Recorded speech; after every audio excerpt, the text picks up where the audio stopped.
Contact lost with Istanbul. Repeat. Command Grid 9 is non-responsive. The control pit erupted in layered shouts, not from panic, but procedural overload. Every screen blinked new failures faster than any hand could tag or filter. Above the main floor, Commander Sovereign Deck stood motionless, eyes locked on the feed, stuttering out a Southeast Asia, frames of real-time disaster breaking apart mid-packet. Grid 2 just collapsed. Thermal bloom confirmed over Sao Paulo. Orbital vector inbound. Someone screamed across the subdeck. Deck didn't move. His jaw was locked, nostrils flared, sweat threading into the creases of his weathered skin. The recycled air had lost its artificial chill. Beneath his boots, the reinforced plates trembled, not from missile strikes, but from the shock waves, reverberating across Earth's tectonic seams. Then came the auditory cue. Not sirens, not alarms. A long, drawn-out distortion across the upper comm bands. Raw static laced with gravitational flux reports. One of the operators slammed a palm into the override console. Commander, NORAD Echo confirms multiple kinetic rods in descent. No targeting pattern, no comm signature. This is randomized area denial. They're wiping us by surface density. The lights cut. Not from damage. From systems defaulting into blackout to preserve internal buffer space. The emergency cores kicked in 3 seconds later, with low-frequency luminance, not bright. Enough to see the skin tone drain from every face in the room. Deck spoke. Finally. Pull back every field relay, no more uplinks. We go dark, internal nav only. They're not jamming us, sir, said Lieutenant Varon from the corner post, eyes sunken. They're ignoring us. That was worse. The main chamber shook again, this time sharper. A metallic groan spiraled through the substructure like a lung collapsing. Dust from a wall joint sifted into the air like ash caught in breath. Deck turned toward the far wall where a geological schematic had frozen mid-frame. A single detail had survived the screen's crash. A blinking red marker beneath Iceland. It wasn't a detonation signature. It pulsed inward. Outside, beyond the underground complex carved into the Alps' lower spine, the earth groaned. Not in voice, but in fracture. The atmosphere shimmered with unstable ionization, aurorae where they didn't belong. Not beauty. Warning. The skies bore scorch rings where orbital strikes had passed through atmospheric layers at near zero angle. Paris had been gone for 27 minutes. Tokyo less than 10. Above them, the Empire's fleet maintained geosynchronous rotation, ships arranged in triangular kill positions that had no strategic origin. This wasn't a war plan. It was a mass deletion algorithm, applied across living geography. Inside the complex, Deck's boots echoed across the corridor as he marched to the subsurface command vault. The reinforced door hissed open without clearance. The inside was black but operational. Heat signatures verified core activity. Patch in Banor, he ordered, eyes scanning the reinitialized feeds flickering in. A moment passed before the AI protocol officer came online, his face, weary, displayed through a scratched glass projection hub buried in the wall's endoskeletal plate. Telemetry's down. What's still standing? Nothing coordinated, just heat, individual reactors flaring from catastrophic loads. Earth's grid is finished. Banner exhaled hard. Did we hit fallback? No fallback left. The two stared at each other without words. Banor was the youngest in command and the only one who hadn't yet seen a dead continent. His eyes trembled like someone trying not to blink, because blinking meant remembering what they saw behind their own eyelids. Deck leaned forward and pulled the hardline node from the wall. Run subterranean seismic logs. I want unfiltered resonance data. 100 km crust depth minimum. We'll drag every old ghost signature from the core war air. Exactly. Banner hesitated, then began the pull. Within seconds, the chamber's side panels lit up with frequency glyphs, non-human encodings from an extinct language once referred to only in hypothesis reports, packed Architectum. Below Iceland, the crust shimmered with a recurring sequence not seen in any known natural event. Heartbeat. Low, rhythmic, non-random, and old. Meanwhile, in the southern hemisphere, above what had once been the Chilean research ring, clouds folded into themselves as though responding to something buried beneath them. The ground there hadn't cracked yet, but the birds had vanished. Not flown away. Deceased. Across North America, infrastructure blinked out like dying nerves. Interstates glowed for brief moments as fuel lines ruptured under sustained ground shake. Farmlands went dark under rolling blackout storms where the soil lifted in slow-motion quakes. There were no borders anymore, just coordinates with timestamps and red overlays. "Commander?" Varen's voice cracked through the internal channel. "We've got collapse pressure in the Tyrrhenian tunnel and heat spikes beneath Reykjavik. It's not orbital." "I know," Dak muttered. He stood in front of the console, gripping the edge hard enough to imprint fingerprints in the synthetic alloy. His breath slowed, not from calm, but from clarity. "We triggered something," he said finally.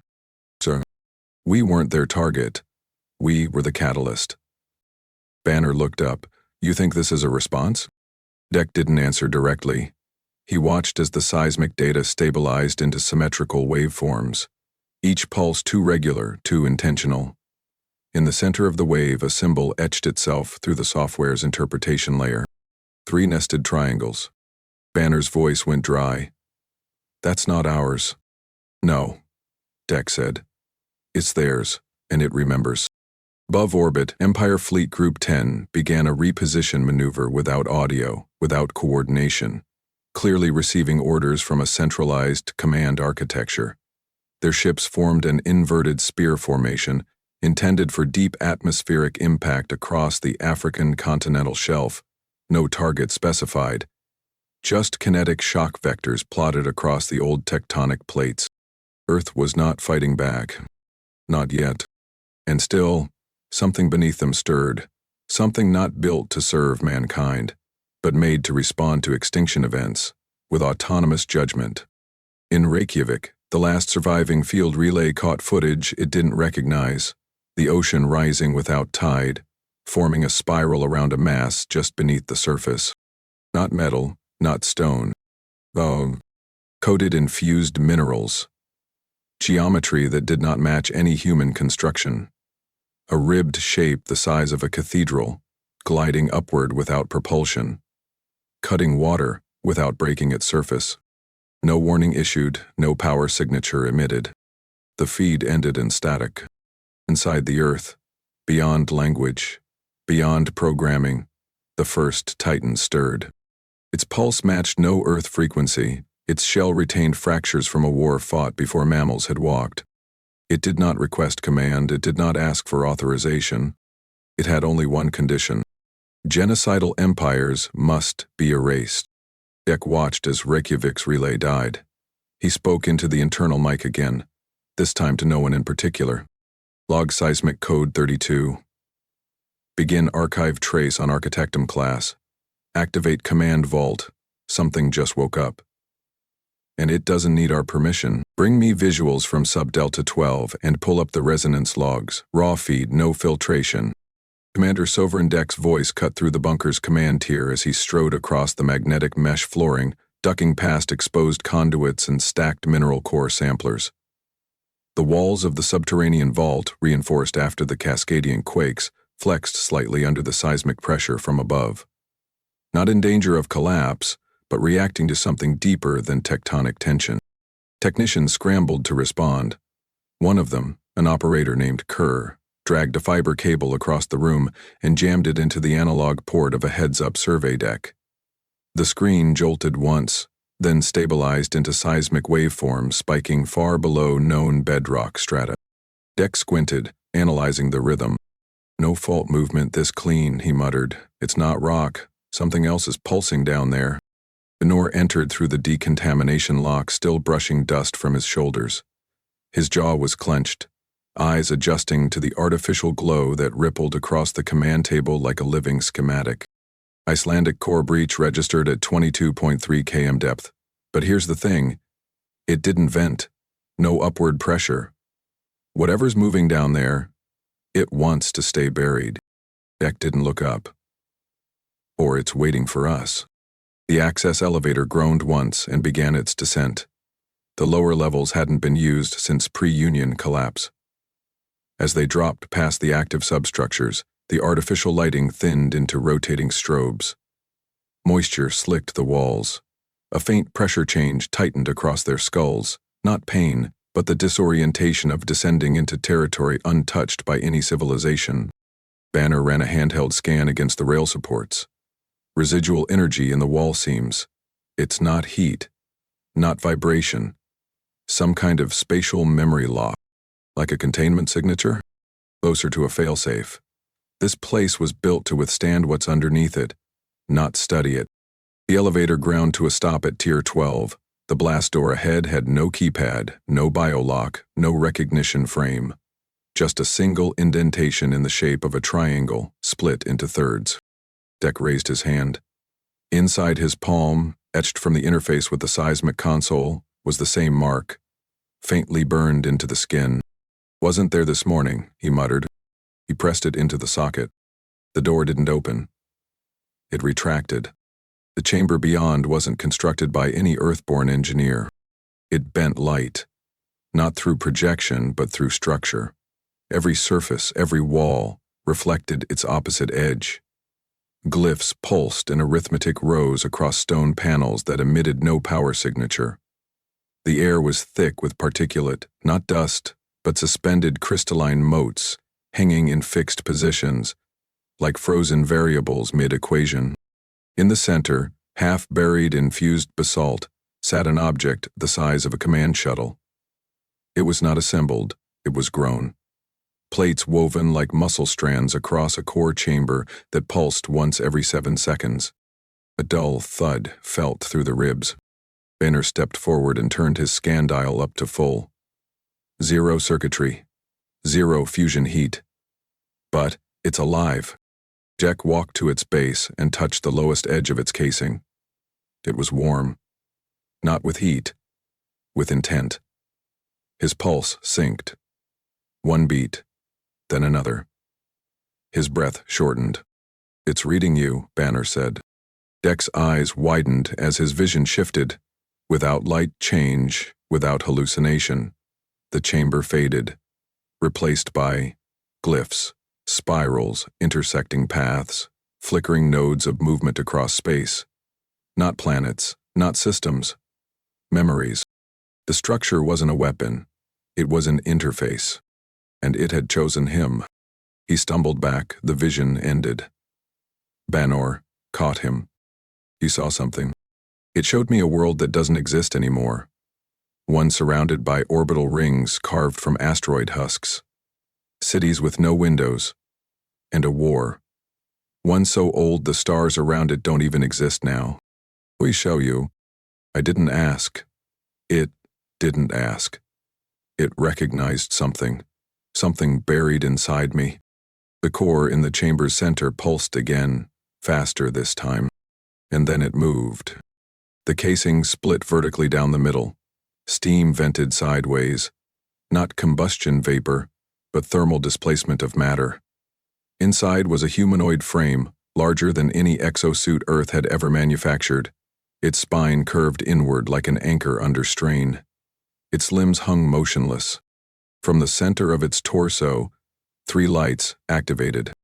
They weren't lights. They were eyes. Banner raised his hand toward his earpiece. "Are we recording this?" "No uplinks, you heard me. Everything goes internal." Deck stepped toward the construct. "This is Arxion 7, packed Architectum class Titan." "I don't know how I know that." Banner frowned. "And what does it want?" "Not command. Not partnership. It's sinking to human trauma. Mine, maybe others. The Titan doesn't serve. It recognizes shared extinction events and responds accordingly. That sounds like judgment, not assistance." "Exactly." At that moment, the glyphs across the walls shifted. No longer neutral, they displayed an alignment pattern.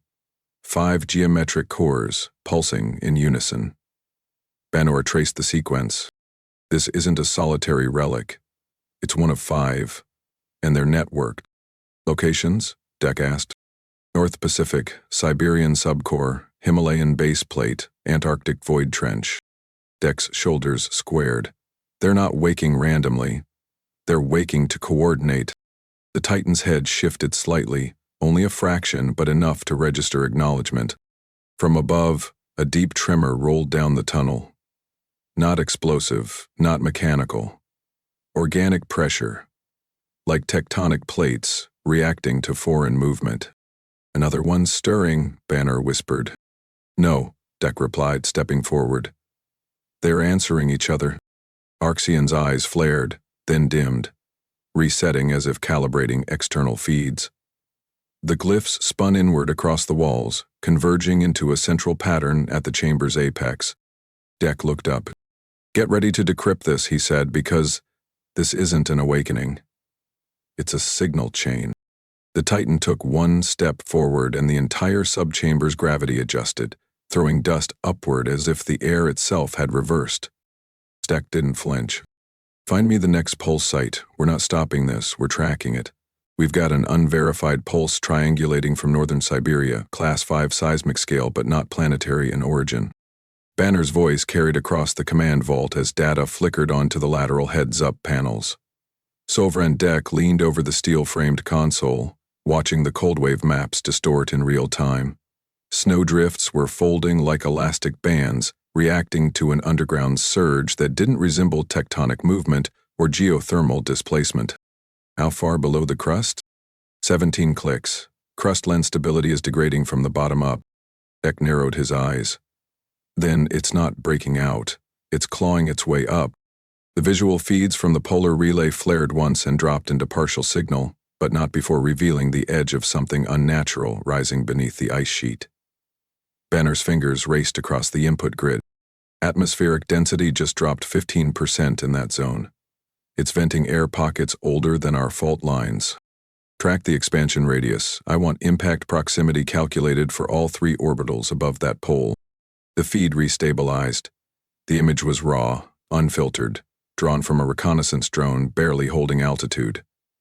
What came through didn't resemble machinery. It was covered in coarse layers of blackened moss, fused with glacial debris, coated like a tumor formed from the earth itself. In the center, rows of hexagonal bone plates folded open in sequence.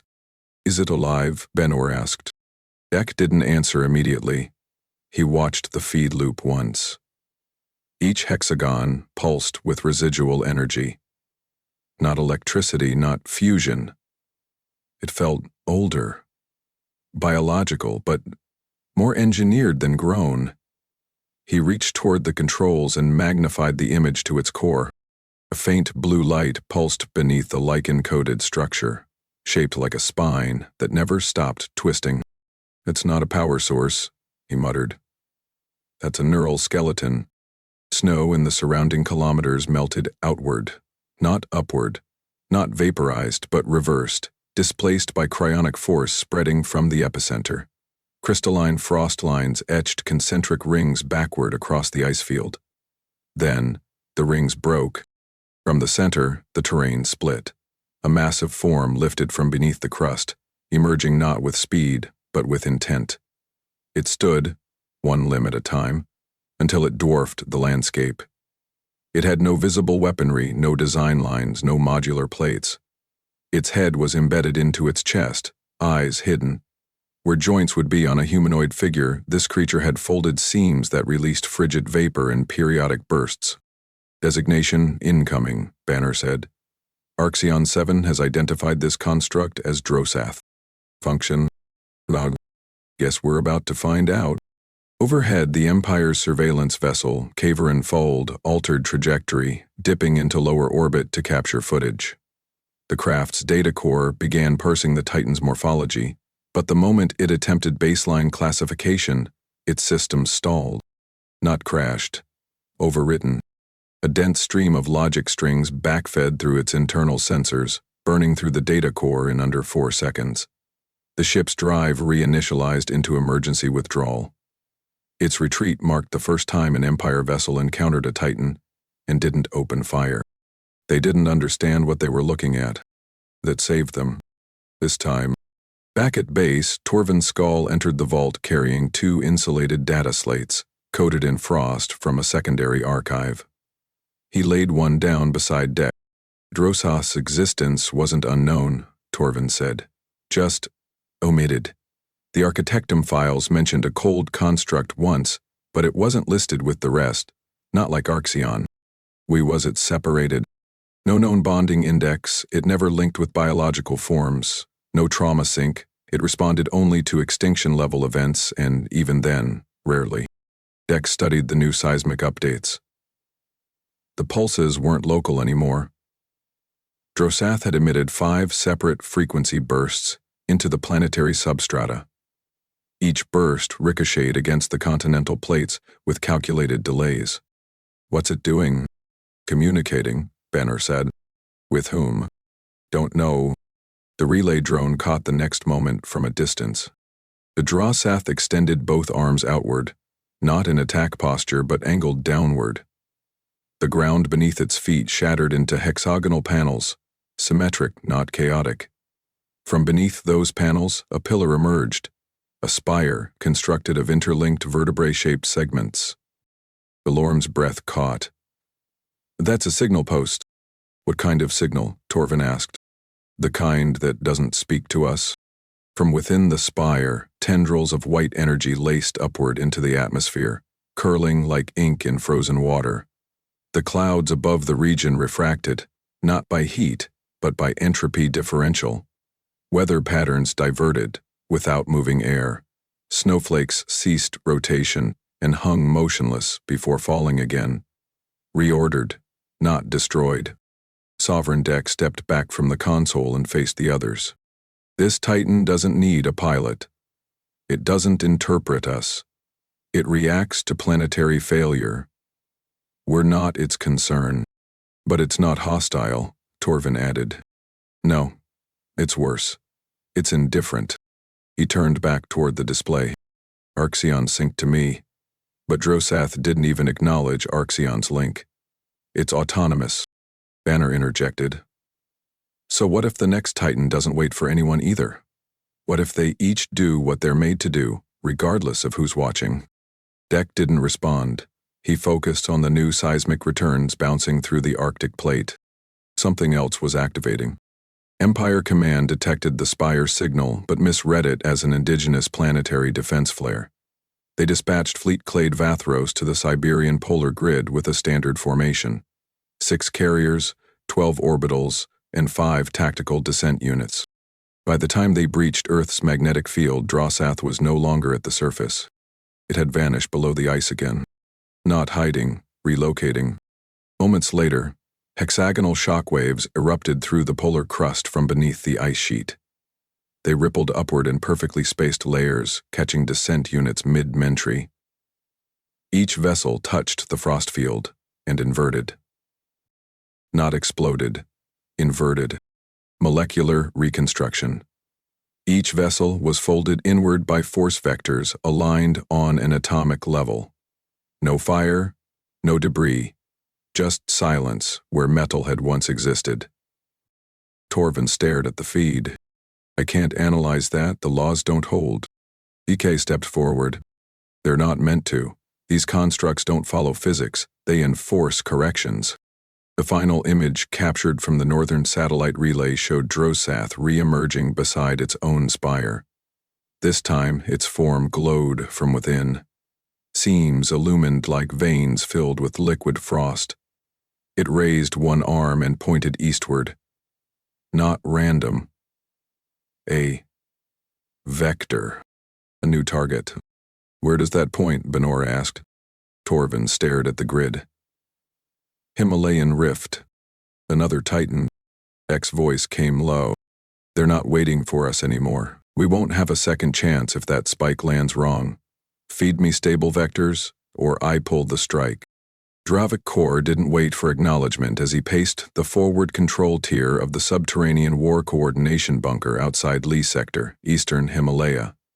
The mountain range outside the viewport groaned with structural fatigue, rock layers compressing under internal force that hadn't originated from pressure, but from a recursive echo field vibrating through the crust like a tuning fork jammed into the planet's spine.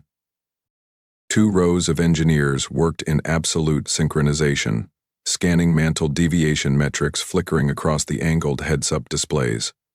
No one raised their voice. No one blinked. On screen, hexagonal resonance waves traveled upward from the tectonic core, not straight lines, but rotational loops. Each pulse altered the fault line geometry just enough to throw natural physics into a puzzle of artificial convergence. "The Titan down there isn't just waking," Benner said from the secondary relay behind core. "It's coordinating geostructure collapse across fault families. That's engineering, on a scale no civilization has ever modeled." "Then let's stop treating this like a battlefield," Core replied. "We're operating in a living minefield with moving walls." Sovereign Deck stood behind them both, arms crossed, eyes not on the schematics but on the depth-mapped terrain scan rising in real time. The seismic profile displayed a radial fracture zone near Makalu's western slope, layers of bedrock peeling upward in formations too geometric for natural erosion. At the center, a pit was forming. Not dug, not bombed. The mountain was reversing itself. "Structure breach at -28 km, a field operator called out. "Thermal displacement rising, but no magma vector. Something's absorbing the energy." "No heat plume?" Deck asked. "None. The temperature's dropping, fast." Core keyed into his tactical log. "That's where the Empire's gonna strike." Above orbit, the Empire's tactical unit Vorkalamit launched a gravity spike projector from its lower bay. The weapon was designed for structural collapse, not surface impact. Its goal was to jam deep into a fault line and detonate a gravitational field strong enough to shred any underground infrastructure. The spike descended in a tight spiral, accelerating with controlled vectors. It never reached the ground. 6 kilometers above entry, the projectile stopped. Without hitting anything, it froze mid-air, not suspended by a barrier, but rerouted by an invisible pressure dome that bent air currents backward. The spike quivered once, then dropped lifeless to the rock below. "Build failed," Core muttered. "Or was never allowed to form," Banner corrected. Below, the ground erupted, not in a fireball, but in dust columns that shot straight upward like spears. Each plume was exactly 30 meters wide, spaced with inhuman symmetry, forming a perfect perimeter around the breached mantle. From the center of the chasm, Tierkall emerged. The Titan did not rise like the others. It pushed the mountain down as it climbed up, its bulk rotating through the mantle layers in a spiraling twist that displaced matter without cracking it. Dust flowed upward around its frame, caught in an unseen electromagnetic sheath that kept particles in vertical streams. The Titan's form was bulkier than Arxion's, wider than Drosath's. Its back was layered with plates shaped like tectonic fins, each one pulsing from inner joint seams with a dull red glow. Its arms terminated not in hands, but in blunt anchors that compressed when clenched, radiating sonic force through terrain contact. Designation: Tierkall, Ben read from the Architectum sync feed. Function: Seismic Justice Core. Or leaned closer. Seismic what? It judges planetary integrity breaches. That includes artificial collapse zones like gravity spikes. It interprets them as extinction threats, meaning that Empire's ship just signed its death warrant. Within minutes, Tierkall took its first steps. Each one broke the mountain beneath it, but not randomly. It shifted the Himalayan crust in layers, causing entire slopes to fold outward like pages of an ancient tome. Villages remained untouched. Every Imperial seismic probe site, however, collapsed into blackened voids under their own gravitational residue, sucked inward, vanishing without debris. Empire Command aboard Vorkalamit initiated a secondary deployment. 6 gravity anchor drones, each capable of creating localized vector distortion fields, descended to bracket Tierkall. The plan: Bind its movement within a triangulated force grid and trigger internal collapse. The drones deployed, formed the net, and activated sequence. Tierkall didn't resist. Instead, it dropped both anchors into the mountain and released a frequency wave so deep it reversed the grid's pull. The drones didn't implode.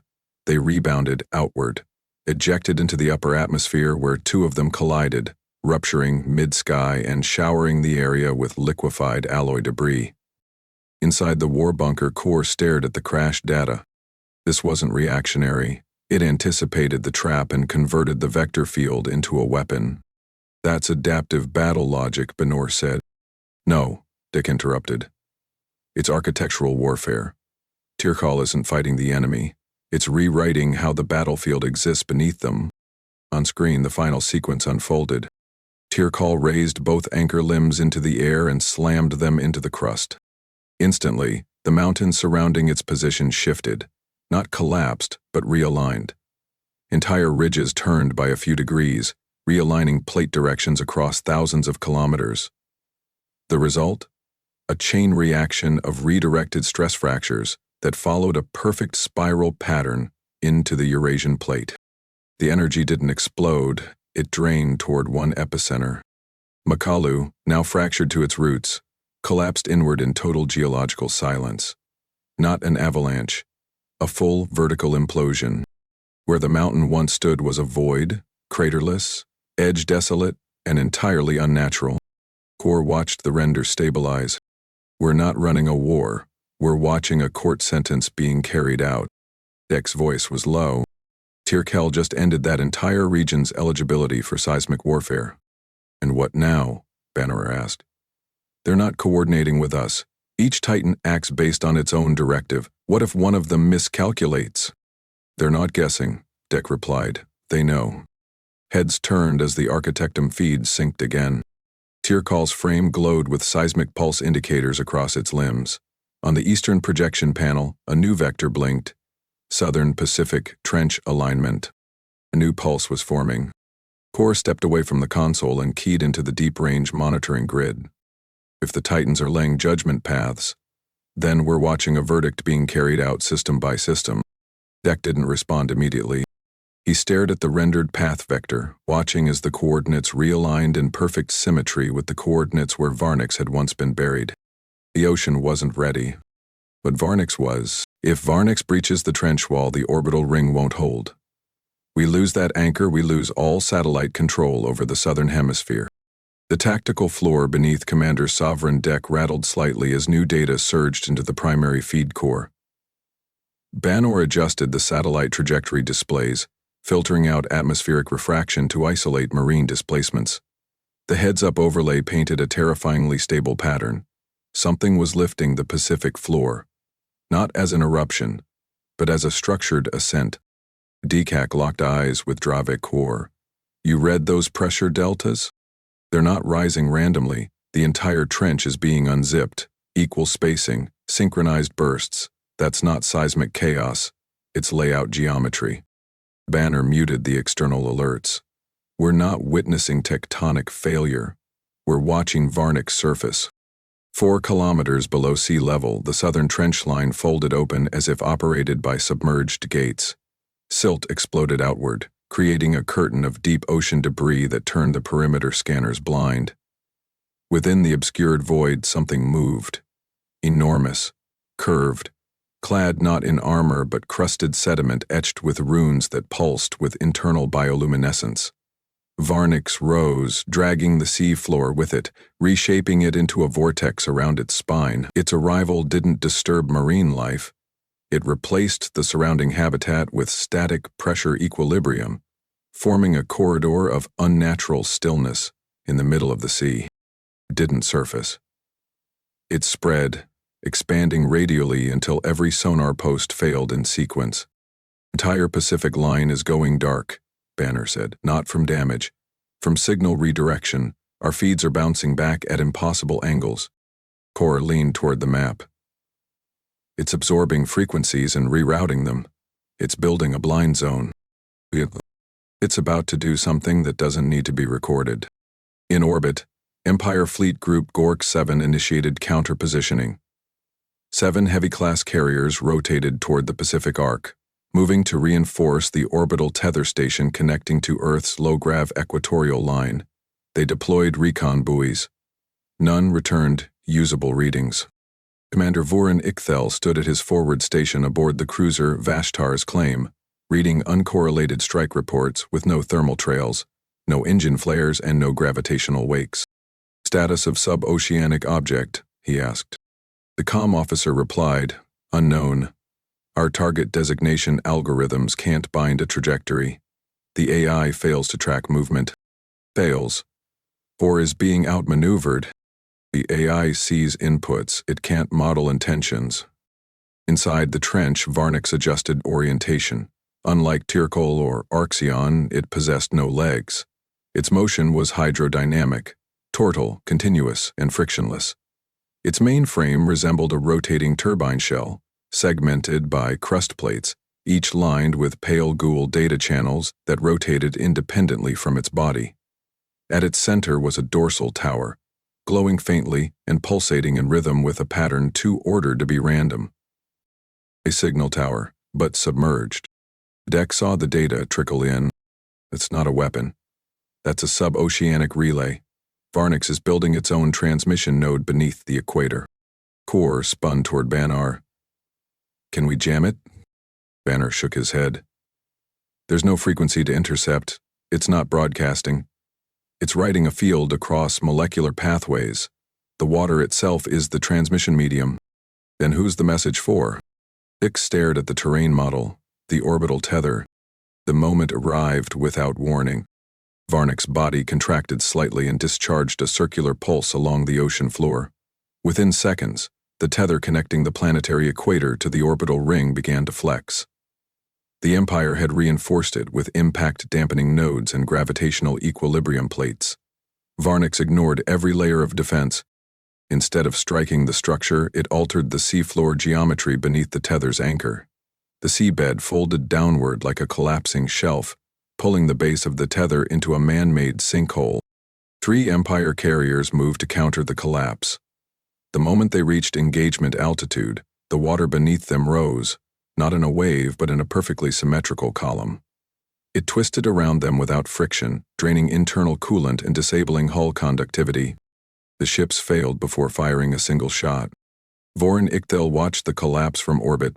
His ship, positioned at a safe angle, remained untouched. No targeting marks, no system hacks, nothing. He turned to his second-in-command. "Pull our vector out of the fleet pattern." "But, Commander, that's desertion." "No," Ichthel said. "That's survival." He keyed into the primary fleet channel. "Gorak 7, do not engage. That entity down there doesn't recognize aggression. It precedes it. We are reacting. It is planning." The channel didn't respond. Seconds later, 5 carriers lost propulsion. The orbital tether disconnected from its upper node and began spiraling downward, trailing fire and twisted debris across the lower atmosphere. Earth's satellite grid blinked off across 3 continents. All communications routed through the Empire's orbital spine were gone. Inside the Earth-based control room, Banar stared at the blank grid. "I didn't just destroy our relay, it amputated their surveillance chain." Core's fingers tightened over the console edge. "This isn't war. This is systemic erasure. 1 Titan per function, each executing a different judgment model." Deck watched the last of the tether spiral into the Pacific and vanish. Varnex neutralized orbital vision, which means Morris Core will act without oversight. "Where?" Banar asked. Deck replied with a single word. "Antarctica? They're not hiding their kills anymore, they're distributing them." Torvin Skall's voice bounced between the alloy walls of the southern data vault, his words stripped of inflection, but his hand trembled as he angled the encoded transmitter toward the external relay. The device sat on a reinforced pedestal. Protocol Obelisk, an artifact from the pre-Titan era, designed not for encryption but for global ideological detonation. It didn't carry battle orders. It carried consensus, and when activated, it injected every channel with the same message simultaneously across every known language. without translation delays. Banner paced behind him, eyes flicking between the heads-up feed and the desert tremor charts. The Antarctic tremors were intensifying, but the feed wasn't what disturbed him. It was the audio file now embedded in the signal stream. "It's not mechanical," he muttered, rewinding the sample again. "It's vocal." Sovereign Dick entered the vault mid-broadcast. "Play it." Banner hit the terminal. Across the room, static flared for a brief second, then yielded a deep tonal frequency, layered with synthetic echoes. Beneath the tones was something older, rasping consonants, overlapping in fractal loops. Not a warning. Not a demand. A judgment. Torvin spoke without turning. "That came from Morris Core. I transmitted." "It wasn't intended for us," he replied. "It's sending this to the Council worlds." In orbit, the debris field from Varnex's attack remained locked around Earth's equator. The former Empire orbital ring drifted in scattered arcs. Among the fractured sections, dozens of neutral surveillance units, those belonging to observer species unaffiliated with the war, collected and decoded the intercepted stream. On board one such platform, the Eurethi relay vessel Kelthun, Council Delegate Rock Velrin listened to the playback with his second tongue clenched against his palate. "They're not tactical strikes," he said flatly. "They're public executions." The technician, a slim-pinned thorac, twisted a dial and replied, "The footage, it's formatted like a trial. The Titans are making examples." Velrin stood slowly and turned toward the wide viewport. Below, Earth rotated, darkened in patches where once there had been cities, now blacked out by ecosystem resets. "And they're doing it knowing we're watching." Inside the Earth-based broadcast chamber, Torvin secured the obelisk key into the transducer slot. The heads-up panels confirmed full-range connection across 32 neutral systems. The timer began a 15-second countdown. Deck folded his arms. "What exactly are we uploading?" "Every Titan response on record. No edits, no subtitles, just raw sensory data. Let them see what they ignored when the vote passed." Banner, uneasy, tapped into the auxiliary feed. "Some of these systems never supported the Empire." "Then let them speak up now," Deck said, "or live knowing they stood still." When the broadcast launched, there were no fanfares, no orchestral dread tones. Just frames. Frame 1. Drosath crushing orbital drones with reverse polarity waveforms, causing their internal logic cores to rewrite themselves into recursive null loops, turning ships into thinking echoes until they shut down from overload. Frame 2. Tierkall folding a mountain inward, disassembling layers of human-altered bedrock and reversing the carbon scars left from mining extractors. Frame 3. Varnex rethreading a dead ocean current into a pulse-based sonar lock, using continental drift patterns to spell coded glyphs directly onto the seabed. Frame 4. Morris Core, unblinking, opening its chest cavity in an ice field, releasing a sound that shattered glacier cap formations without altering wind vectors. Each moment logged. Each execution recorded. None explained. In the Spire Systems Council chamber on Thessar 1, the delegates of 49 species sat in stunned stillness as the Titan feeds. Repeated. Delegate Harcourt of the Vostri leaned toward his interface. "Are these death rituals?" "They're legal demonstrations," responded the Grellian adjunct. "Each one follows a pattern. There's no variability in method, no rage, no escalation." The Malshari representative, a being composed of distributed optical filaments, flickered his upper core. "They reminding us. This isn't humanity's retaliation. This is protocol execution from an extinct authority." Velrin, observing remotely, keyed into the council channel. "Then we need a response, now, before Earth becomes something we can't define." Back on Earth, Core reviewed incoming cross-center chatter. "Panicking," he said aloud. "Delegate nodes from neutral worlds are requesting identification proof that we're not controlling these things." Vect replied without blinking. "Tell them the truth." "And what truth is that?" He waited too long. Now the Titans aren't taking orders. In the Andaran Accord chamber, A vote passed within 3 hours. Earth is to be quarantined. No further interaction, no transit permissions. All neutral systems were advised to disengage from human communications and log all Titan signals as Class Z sovereign threats. The broadcast didn't stop. Torvin uploaded the remaining archival sequences. "We think they're isolating us," Banner said, watching the newest delegate count tick upward. "They're not," Deck answered. "They're amplifying us. Every signal they forward, every protocol they document just proves the Titans are real. And they're watching more than just Earth." At sunset, over the dust-choked plains near what used to be Central Australia, Morris Core stood motionless, its upper limbs lowered, its gaze fixed on the atmospheric horizon.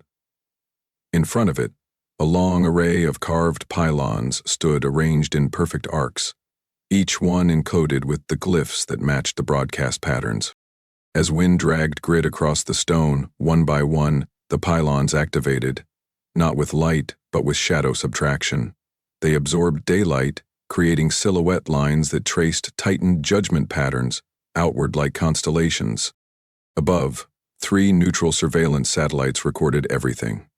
One of them malfunctioned, trying to compress the signal logic into its onboard archive. It didn't crash. It turned itself off. Torvin stood at the perimeter of the vault, listening to the global playback as systems confirmed the next vector. "There's only one left," he said. Deck nodded. "And Morris Core already knows where it's going. If even one delegate suggests weaponizing against the Titans, we abort the session. Understood?" Delegate Rock Velrin's command struck like a pressure clamp against the hush of the assembly chamber. His voice bounced off the dome's curved interior, its crystalline segments refracting not only light, but surveillance-bleaking particles designed to ensure council secrecy. A summit of this magnitude had not convened since the Varati collapse. No Empire symbols were present, no banners, just a spiraling dais with tiered seats, each holding representatives from over 60 alien species. Many wore containment suits or refractor skins. Others sat within damp field projectors to regulate their thermoregulation cycles. But one thing unified them: fear. Not of humanity, of what moved behind it. At the rear of the chamber, Velrin adjusted his personal relay node. The screen didn't flicker. It projected clean, field-verified data directly into the chamber's center. Titan movement overlays, broadcast frequencies, seismic verdict maps, each animated with mathematical dispassion. These entities don't behave like weapons. They execute recorded judgment patterns, predefined, without variance. We are not dealing with a rogue force. We are dealing with autonomous war doctrines. A delegate from the Lothari Collective raised his hand. "And if Earth activates more?" Torvin Skall's voice came through the uplink feed before Velrin could reply. "We didn't activate them. We inherited them. You're all watching the price of allowing extermination votes to pass unchecked. You're not just observers anymore. You're part of the outcome." The council stirred. Words formed under lowered breath. Too many eyes scanned data streams without finding patterns. Delegates fidgeted in postures uncharacteristic for species that prided themselves on emotional detachment. Then the tremor struck. It was not an explosion. It was not seismic. It was felt through balance, a disorientation in equilibrium that made some species fall forward, their internal orientation organs overwhelmed. The dome's sky filter glitched once. A shadow moved across the artificial light array above the chamber. The air thinned by 1%. Delegate Zorv, a telepath from the Aloran caste, touched his skull plate and withdrew with visible alarm. "Something just passed by our proximity shell," he gasped. But it didn't enter from outside. It was already here. Velrin activated his emergency sensor protocol. The atmosphere dome above the chamber shifted. It didn't ripple. It inverted. The upper atmosphere folded downward, pressing a concave shimmer against the top arc of the structure. Like a reversed pressure seal, like something preparing to descend. On the ground outside the conclave site, sensors picked up a pattern forming in the desert bedrock. Not footprints, not seismic fractures, glyphs. They carved themselves into the dust in geometric spirals, matching Architectum design protocols. The Titans were not launching an attack. They were staking a claim. Inside the council, panic cracked protocol.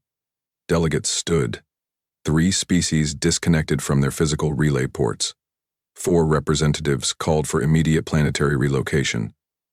An envoy from the Zocker coalition fired a disruption pulse upward in an attempt to scatter the upper dome array. The beam fired and shattered. The laser didn't pierce the atmosphere. It disintegrated at the apex, not absorbed, cancelled. In that moment, a voice came over the broadcast relay. Not a Titan, not a delegate. Sovereign Deck. His message wasn't long. It didn't demand or justify. It didn't explain humanity's suffering or retell what had been lost. It delivered only a directive. If your council votes again, you'd better mean it. The Titans aren't targeting species. They're targeting behavior. Next time you align yourselves with extinction, don't ask who woke them. Ask who taught them to remember. Then the feed went black. Outside the chamber, Morris Core stood on the outer ridge. Immobile, towering, half buried in desert wind, face obscured by layered shale and particulate. It made no move, no noise. But every atmospheric regulator inside the conclave registered a sudden spike in molecular organization. The wind outside stopped bending around the dome and began rotating horizontally across the surrounding valley in a perfect circle, centering on Morris Core's coordinates. Not a storm, a containment perimeter. Inside the chamber, Delegate Ichthel of the Drakari Confederacy stood. We are finished aligning with Empire protocols. We withdraw all shared surveillance and close the relay chain. From now on, every Titan signal will be treated as internal to Earth. Let them burn what they must. We will not stand in their way. 3 others followed. And 7. The alliance collapsed not from force but from recognition. The Titans were not an enemy.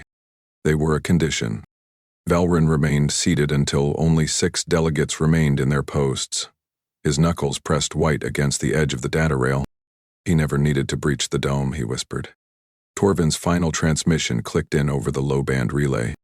You didn't build this chamber to keep things out. You built it to convince yourselves you were immune to judgment. Confirm orbital divergence. If we're still tethered to the relay path, we won't survive the first 10 seconds. Commander Vorin Ichthel didn't raise his voice, but the urgency in his directive snapped the bridge crew into movement. The deck of the Vashtar's claim buzzed with overlapping calculations. Each system locked in on one priority: evacuate orbit before the final strike. Not for defense, for distance. Every Empire ship still anchored to Architectum's command satellites was already non-viable. Across the forward viewport, the homeworld shimmered under atmospheric compression. Storm systems buckled and peeled outward in circular motion, as if a force beneath the crust had begun pressing upward without rupture. 3 words had come through the Titan-coded relay just before transmission blackout. Final directive received. In Antarctica, Sovereign Deck stood atop the glacial vault with Torvin's skull beside him, wind curling through the jagged teeth of fractured ice. Ahead of them, Morris Core towered like a monolith dredged from Earth's forgotten core. The Titan's limbs no longer hung idle. They stretched outward, forming angles that matched orbital alignments not used in any human system. They're not converging on Earth, Torvin said. No, Deck answered, eyes locked on the heads-up overlay on his portable interface. They're converging on Architectum. Torvin turned. They're not wiping a city. They're ending a center of coordination. They're ending permission. Above Architectum, the Empire's high-orbit structure trembled. Designed to withstand asteroid impacts and gamma discharges, the relay moon was the linchpin of their communications, logistics, and AI combat orchestration. Every strategic decision passed through its layered neural cores, which was why all 5 Titans appeared in its sky. They didn't arrive from hyperspace. They emerged. The stars didn't warp. The ships didn't shimmer into view. The sky changed. Each Titan eclipsed a quadrant. Arxian to the west, Tierkall hovering above the southern pole, Drosath descending vertically with its arms folded inward. Varnex rode the orbital debris ring, threading through wreckage like a needle gliding silk. And Morris Core came last, breaching space as if it had always belonged there, its frame casting a full shadow across the relay moon without light interference. The sun vanished. Not behind an object, but beneath intent. Tierkall's ship drifted at an angle beyond optimal feed range. He keyed into the last unjammed relay band. Empire High Core, this is Varnex. Cease all system pings. Lock all outbound comms. You ping them now. You're giving them a reason. No one answered. Inside the moon's relay nexus, the AI cluster governing the Empire's fleet formations continued to execute fallback pings. Not because of defiance, because it didn't know fear. It only knew function. That was its death warrant. The Titans moved without sound or signal.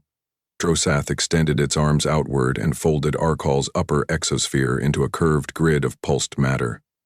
Tierkall activated substrata syncpiece, aligning tectonic resonance from the planet's own crust upward into atmosphere. Arxion descended slowly, its chest glowing with the same glyphs now branded onto the relay towers themselves. Then Morris Core opened its arms. From its spine, lines of white light carved outward, connecting each Titan in a perfect pentagon.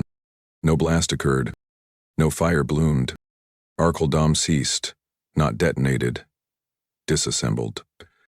Each building, ship, satellite, and station was reduced to constituent data, not molecules. Code. Compressed into structured pulses that vanished upon completion. The Titans didn't destroy the Empire's relay planet. They deleted its function from the galactic ledger. A planet removed from relevance. A memory made extinct. In the vacuum above, the Empire's moon bore the only message left. Etched into its surface in binary glyphs, 3 words appeared in sequence. Judgment logged. Repeat protocol disabled. Permanent conclusion. On Earth, Benor stared at the incoming feed.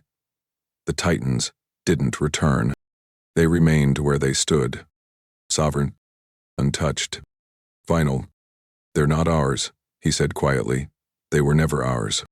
Deck, still watching from Antarctica, nodded once.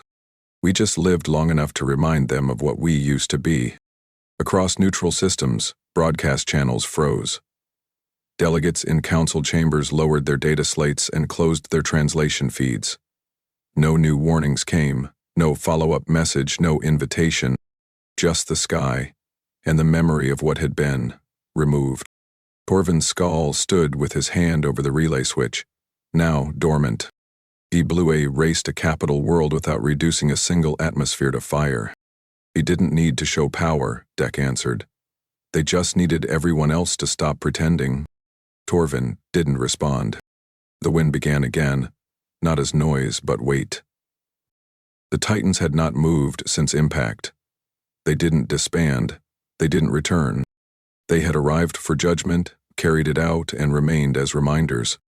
Somewhere above Earth, neutral satellites logged one final closing transmission from Morris Core. It wasn't a message. It was an end-state flag.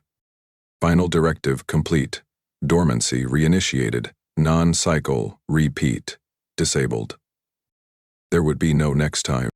Not because the Titans had disappeared, but because they never needed to act again.